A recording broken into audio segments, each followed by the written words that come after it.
Le président Abdel Fattah el-Sisi est en train de bâtir la nouvelle Égypte en réalisant un grand succès après avoir pris ses fonctions. Une valeur de 1000 milliards et 40 millions de livres égyptiennes. Elles sont consacrées à la réalisation de la stratégie d'el-Sisi pour le développement de l'Égypte. Le gouvernement égyptien a adopté cette année des mesures économiques dans le cadre de la réforme économique structurelle. Mais tout d'abord, nous vous accueillons, Monsieur Chérif, Monsieur Mohamed El-Chérif. Bonsoir. Bonsoir. Bonsoir. Le projet d'1,5 million de faidans d'une valeur de 70 milliards de livres a débuté avec la bonification de 10 000 faidans à El Farafra, où il a commencé, et l'allocation de 500 000 faidans aux petits fermiers et aux jeunes a eu lieu dans le cadre de la première phase du projet.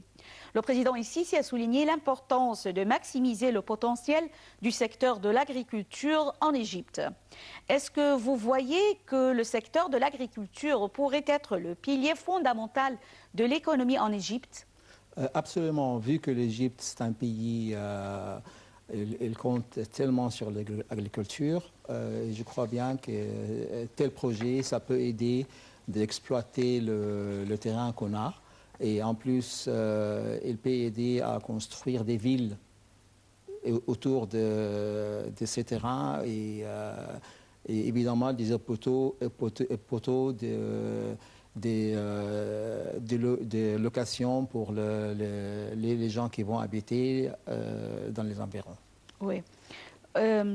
Comment évaluez-vous la décision du flottement de la devise nationale, de la livre égyptienne?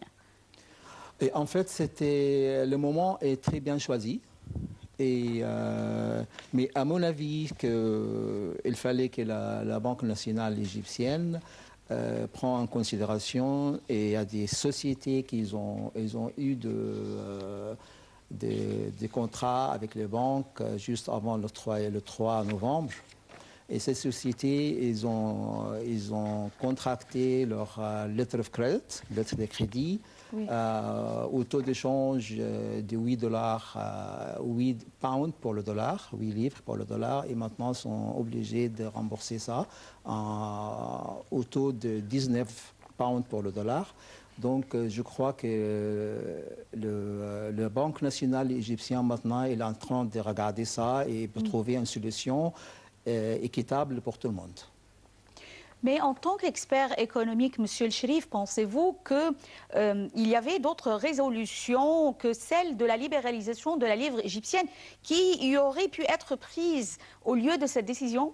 Je ne crois pas. Ça, c'est la seule solution actuellement parce qu'on ne peut pas attirer les investisseurs si on a deux taux de change. Oui. Il faut avoir une seule taux de change pour les devises. Sinon, ce serait presque impossible. Les démarches concernant les personnes à faible revenu ont commencé il y a des mois avec plusieurs aspects et sur tous les niveaux. Quand est-ce que ces décisions vont donner leurs fruits aux citoyens? Quand est-ce que le citoyen normal va sentir le profit ou bien il va profiter de ces décisions? À mon avis, l'année 2018, ça peut être l'année très positive pour les gens qui ont les moyens très faibles économiquement, vu que l'exploitation des gaz est dans la Méditerranée de Zorge, qui va aboutir ses fruits. Donc, à mon avis, 2018, ce serait la bonne année. Quels sont les derniers développements concernant l'exploitation des gaz et surtout avec la compagnie italienne? On a deux concessions qui peuvent aider. C'est la compagnie italienne INI. À mon avis, ils vont commencer à produire à partir de 2018. Et aussi, on a aussi le nord d'Alexandrie. C'est très important comme concession aussi. Et elle est gérée par British Petroleum, c'est BP. Ça va. Et à mon avis, les deux, ils vont avoir un produit qui est équivalent de 1 milliard cubic feet par mois, excusez-moi. Voyez-vous que ce chiffre est énorme ou bien c'est énorme? Oui. C'est énorme. Ouais. C'est bien. Comment la subvention gouvernementale des carburants qui a été levée récemment pourrait être orientée comme prévu vers l'intérêt des pauvres? Ça, c'est une très bonne en fait, étape. Mais à mon avis, il faut aider le pauvre en donnant de l'argent liquide. Et parce que les riches, eux, qui profitent actuellement du prix du pétrole qui est assez bas. Et donc, les pauvres, ils n'ont pas toujours de voitures, donc ils n'ont pas les moyens. Donc, à mon avis, il faut donner des subventions liquides. Et vous voulez dire que la levée de ces subventions se dirige directement avec l'argent? Exactement. Oui. Le projet national des nouvelles cités d'une valeur de 150 milliards de livres égyptiennes a commencé. La nouvelle capitale administrative figure parmi ces projets, ou bien on peut dire ces cités. Quelle est l'importance de ce projet? À mon avis, le projet va amener l'Égypte en bas, très importante, et il va être 100% comme l'électronique. Donc, on peut vraiment contrôler le pays comme il faut. En plus, il peut vendre, évidemment, il y aura beaucoup de terrains, il y aura beaucoup des bureaux autour, donc le gouvernement peut toujours les vendre et avoir des revenus. Oui, tous les ministères, tous les ambassades, Exactement. même les universités. Il y aura plusieurs universités là-bas aussi, Exactement. les institutions du pays aussi. Absolument. Oui. Le projet national de logement d'un coût de 185 milliards de livres, dont le projet de la cité El Galala dans la région de la mer Rouge, 32 projets menés dans la ville de Badr, le quartier El Asmarat à El Mouattam, le projet de Bachar El Khir dans la région de Ret El Ain à Alexandrie, et d'autres projets ont été inaugurés en 2016. Pensez-vous qu'avec ces projets, le problème des bidonvilles serait-il résolu? Actuellement, oui. Mais si on va dans cette direction-là, à mon avis, dans 4 ou 5 ans, les bidonvilles ils vont disparaître complètement. Dans 5 ans, oui. C'est parfait. Le financement des unités résidentielles a été fourni par l'État et le reste par d'autres sources. Quelles sont ces autres ressources? Voulez-vous répéter, s'il vous plaît? Le financement des unités résidentielles dans ces nouvelles cités a été fourni par l'État et le reste du financement a été fourni par d'autres ressources. Quelles sont ces ressources de financement? Je crois que Tahya Masr, le fonds Tahya Masr. Exactement, Oui. je crois que c'est ça. Plutôt. Oui.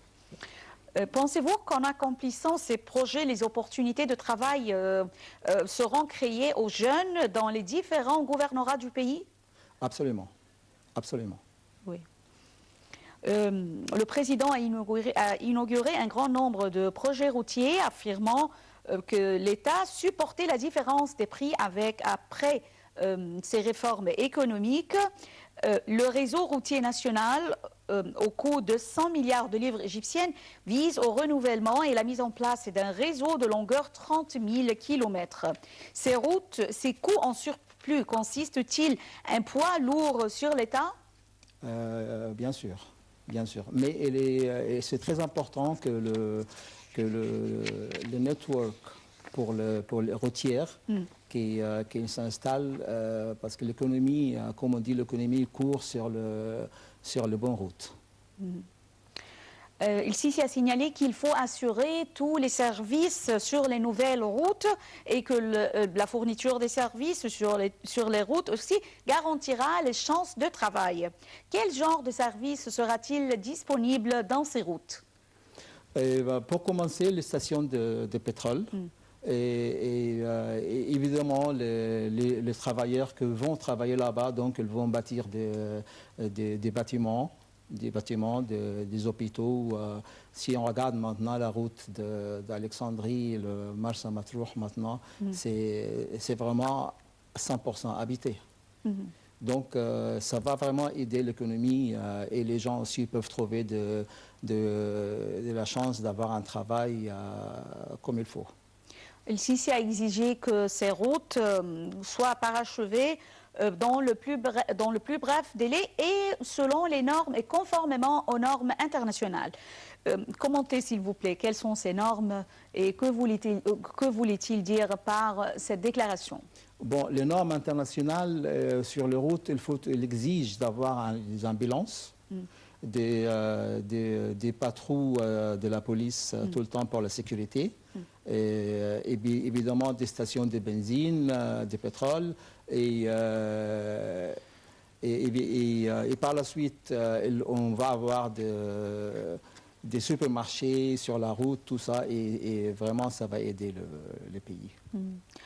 Comment pourrons-nous contrôler le prix des produits qui sont dans le marché, qui sont au marché, pour qu'il ait un seul prix, ou bien on peut dire un prix unique partout?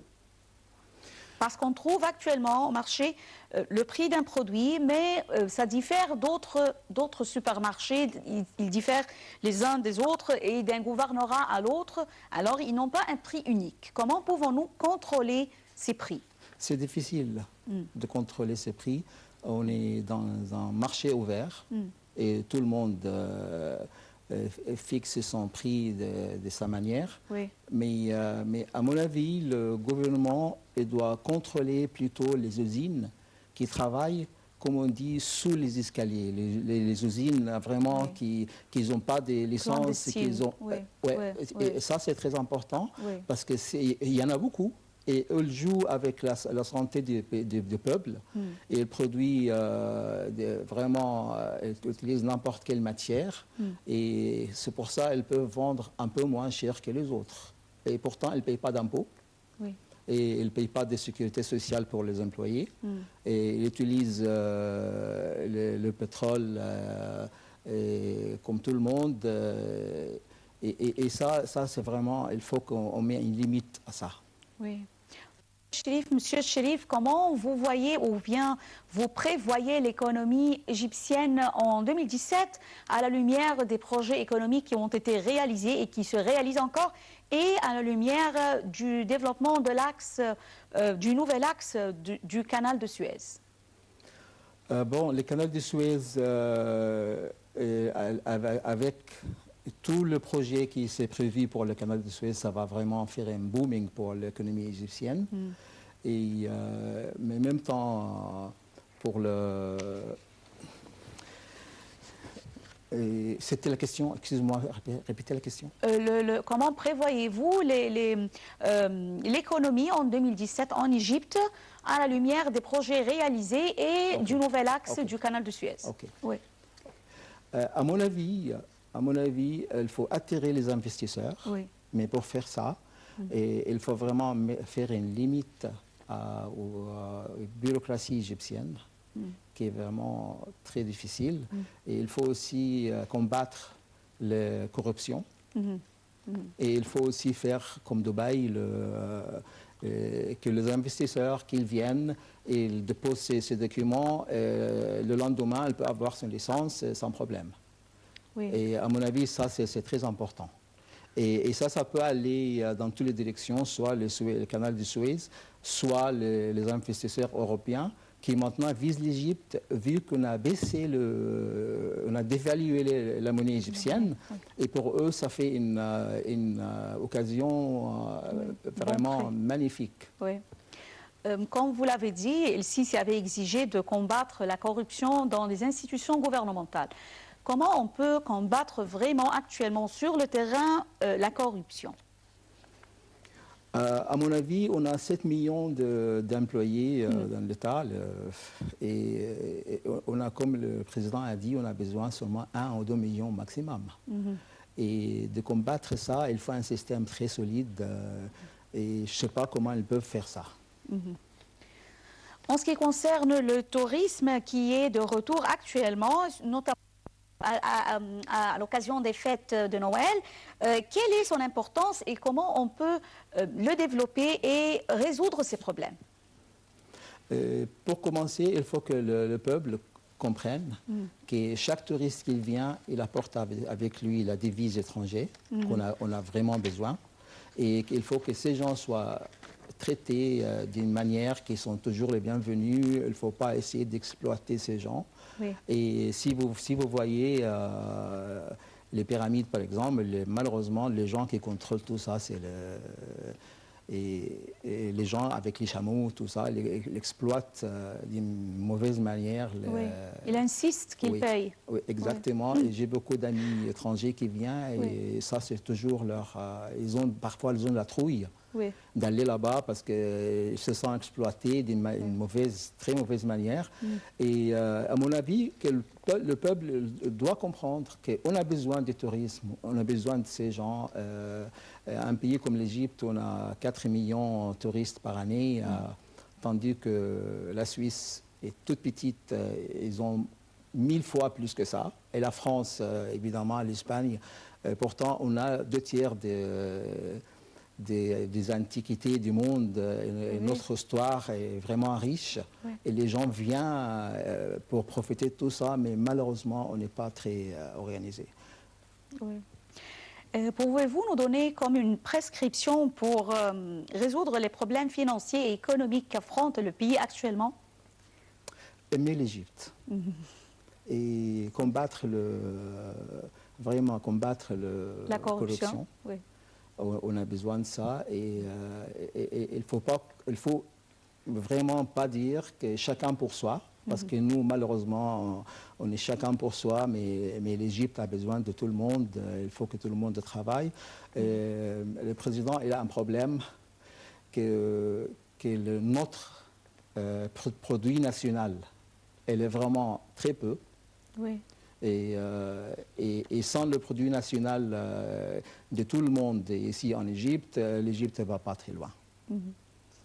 Le président ici a d'autre part lancé en juin 2016 le projet national de développement du Sinaï qui coûte 150 milliards de livres égyptiennes selon un rapport publié par le bureau présidentiel.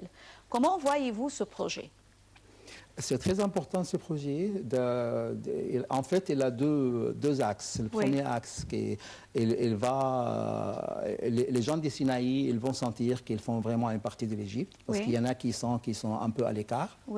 Et deuxième chose, les gens qui vont travailler là-bas, ils vont avoir une vie convenable.